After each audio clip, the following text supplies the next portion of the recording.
삼성과 LG가 경쟁을 해요. 삼성 SDI가 어쨌든 지금 많은 분들이 사실 잊혀졌지만 이노베이션도 봐야 될 것 같아요. 이 가치를 너무 무시하는 것 같아요. 수주를 따냈어요. ESS를 직접. 현대 로고가 있어요. 월드컵 시청자가 뭐 335억 명이라고 하는데 프레임 자체가 이제 완성체에서 이제 아예 피지컬 AI 기업이라는 거를 이제 전세에 지금 광고하는 그런 이 정도의 가치가 나오더라. 이렇게 가는 거라서 이게 과하지 않다는 거죠. 삼성과 LG가 경쟁을 해요. 예. 하는데 뭐 둘 다 저는 좋다고 생각하지만 상대적으로 삼성 SDI가 좀 밸류가 낮아요. 시총이 훨씬 낮죠. 그러다 보니까 사실 LG엔솔은 시총이 거의 100조 가까이 되거든요. 100조네요. 예. 네.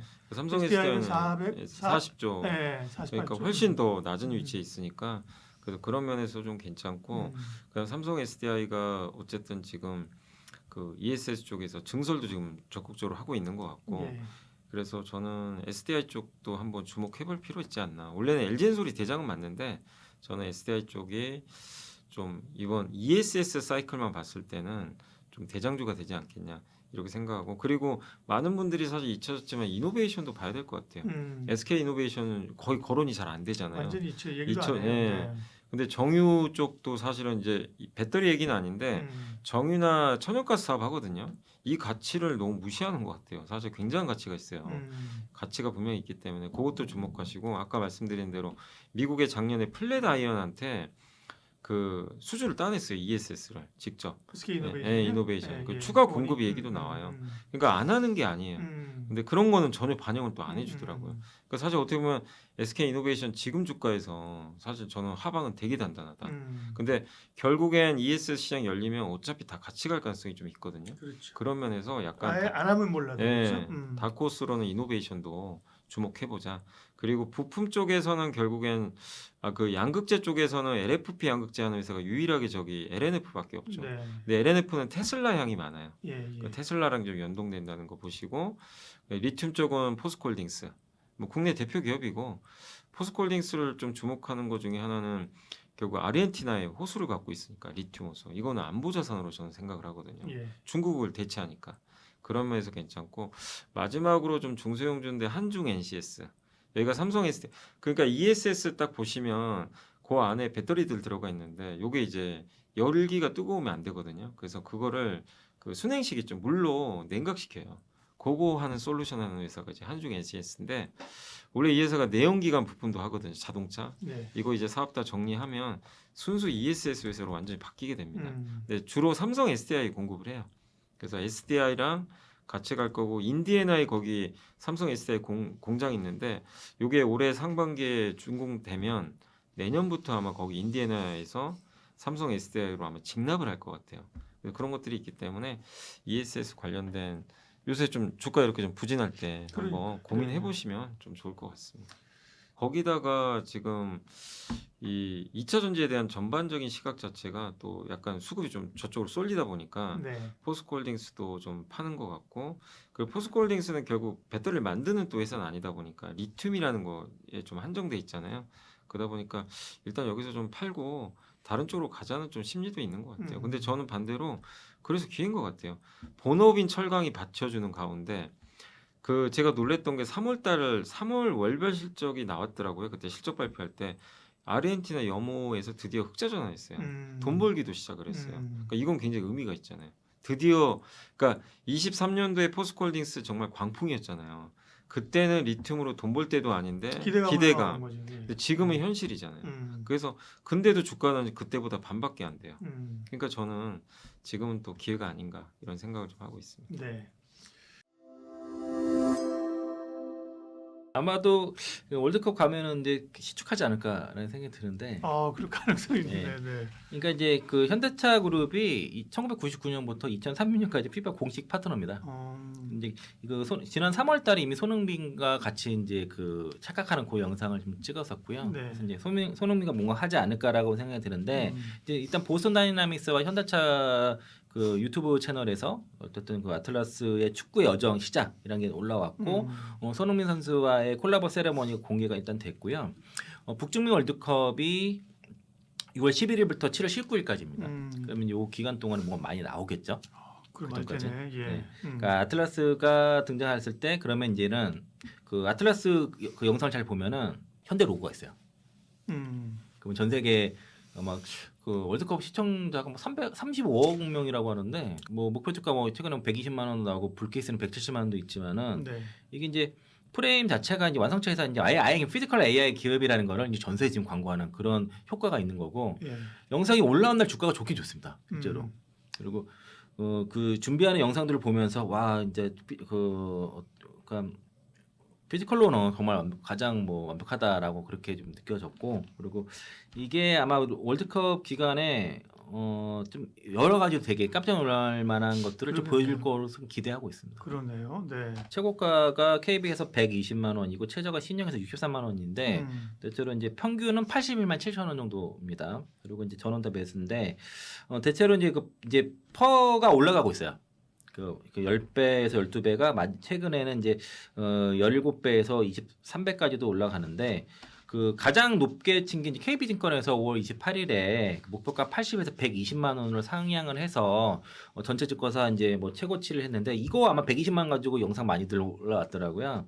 이 방식이 뭐냐면 그 DCF 방식으로 했는데요. DCF라는 게 이제 미래에 벌어진 현금을 현재 가치로 환산하는 거잖아요.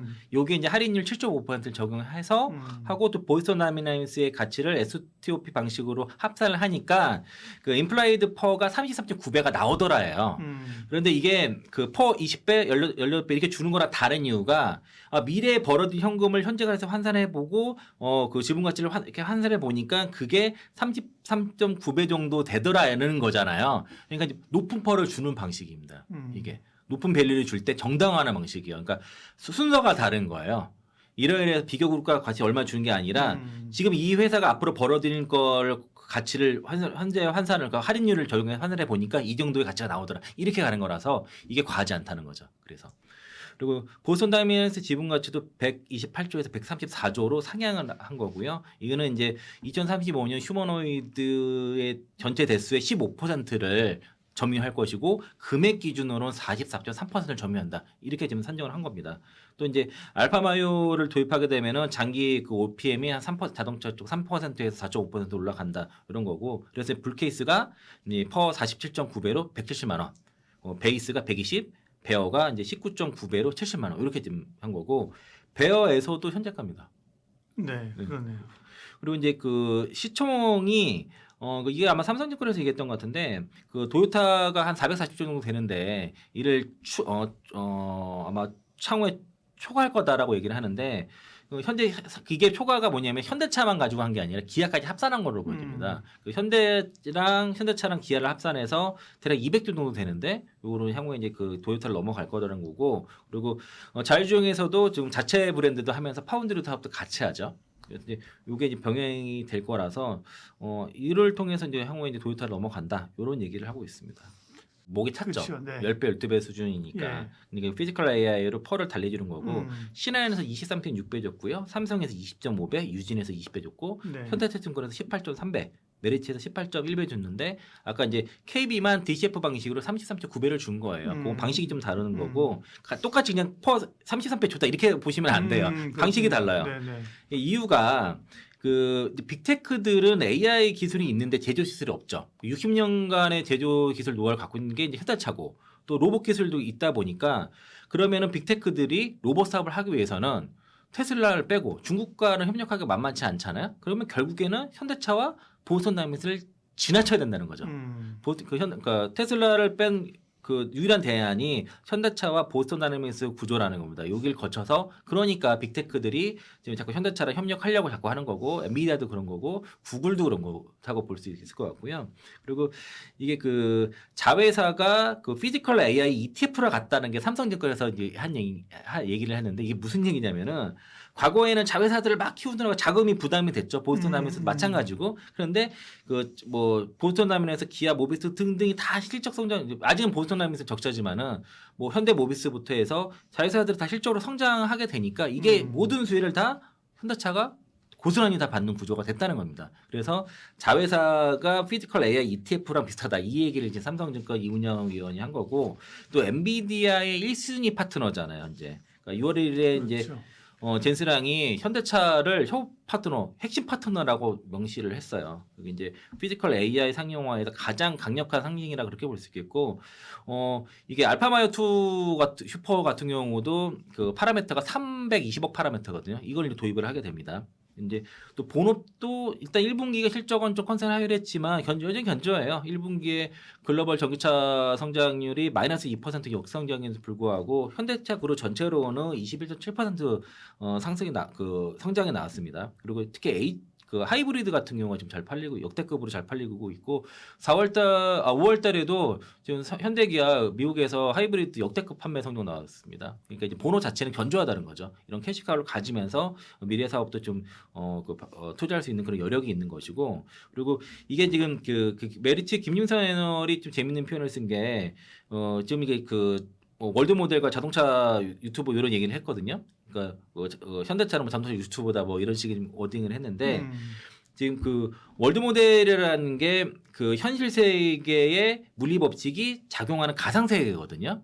이거 사실 근데 이게 제가 요거 메리츠 증권의 리포트를 약간 동의하지 않는 건 뭐가 있냐면 그러니까 월드 모델을 개발하는 게 이제 테슬라라는 거예요. 이걸 5개의 피라미드가 있다는 거. 최상위에 월드 모델 개발자 테슬라 있고 지능 제공자 엑스포 그리고 지능 개발자 샤오미라든가 리오터 데이터 제공자 비아디 메르세데스 벤츠 레거시 쪽에 이제 토요타랑 GM 이렇게 지금 피라미드를 있는데 현대차가 지능 개발자 정도 3순위 정도까지 올라갔다는 얘기를 하는 건데요.